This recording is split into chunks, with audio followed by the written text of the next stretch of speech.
আল্লাহ তাবারক ওয়া তাআলা বলেন, পৃথিবীর মুমিনরে, তোমাদেরকে আমি যে আল্লাহ দ্বীন ইসলাম দিয়েছি, এই দ্বীনের উপরে তোমরা যদি কায়েম থাকতে পারো, আল্লাহ বলছেন বান্দা তুমি যদি মুখ দিয়ে উচ্চারণ করে দাও আল্লাহ তুমি আমাদের রব, আর যদি দ্বীনের উপরে কায়েম থাকো, ও মুসলমান, আপনি সারা পৃথিবীর আদম থেকে নিয়ে কিয়ামত পর্যন্ত যত মানুষ এসেছে, আসবে, গত হয়েছে, আল্লাহ আমাকে আপনাকে সকলকে একদিন সামনে বসিয়ে রেখে আল্লাহ রাব্বুল আলামিন আমাকে আপনাকে বলিয়ে নিয়েছিলেন, আলাস্তু বিরাব্বিকুম, আমি তোমাদের রব কিনা?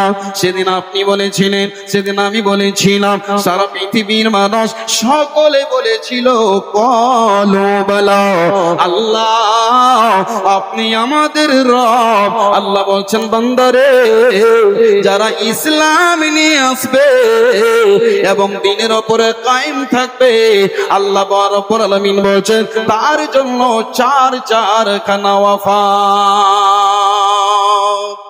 আল্লাহ কটা কাজের কথা বললেন? নাম্বার 1, যারা মুখ দিয়ে বলবে যে আমাদের রব আল্লাহ, সকলেই একবার বলুন আমাদের রব কে?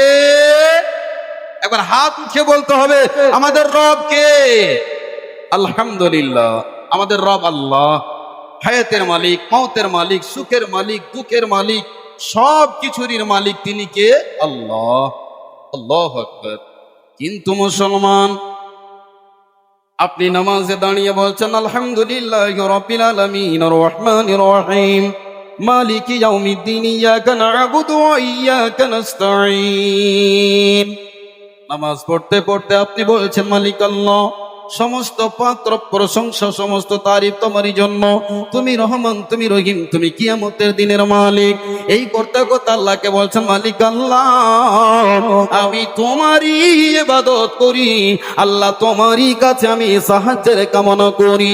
এবার আপনি নামাজ পড়ে বেরিয়ে চলে আসলেন, তারপরে আপনি বলছেন ইহদিনাস সিরাতাল মুস্তাকিম, ওগো আল্লাহ আমাকে সঠিক পথের তুমি পথিক বানাও, আল্লাহ তুমি আমাকে সিরাতে মুস্তাকিম দাও। আল্লাহ ওই পথ দিও না যেই পথে ইহুদ নাসারা তারা ধ্বংস হয়েছে, ওই পথে আল্লাহ তুমি আমাকে দিও না। নামাজ পড়ে বেরিয়ে গেলেন, এবার কি হলো? আপনি বিয়ে করেছেন, মনে করেন আব্দুল জব্বার নামে একটা ছেলে বিয়ে করেছে, 5 বছর হয়ে গেল, কিন্তু 5 বছর হয়ে যাওয়ার পর সন্তান হয় না। তখন ওই বউটাকে কত রকমের কথা বলে, কি বলে না, কি ব্যাপার তোর কেন ছেলে হয় না? তোর স্বামীর দোষ আছে না, গলে তোর দোষ আছে? বন্ধুরে, যখন কিছুদিন শোনা যায় তখন ওই লোকটাকে দেখবেন 10 মিনিট আগে নামাজ পড়ে গেল, 10 মিনিট পর ওই মাজারে কবরে গিয়ে পীরের কাছে এবার সন্তানের কামনা করে, কি করে না?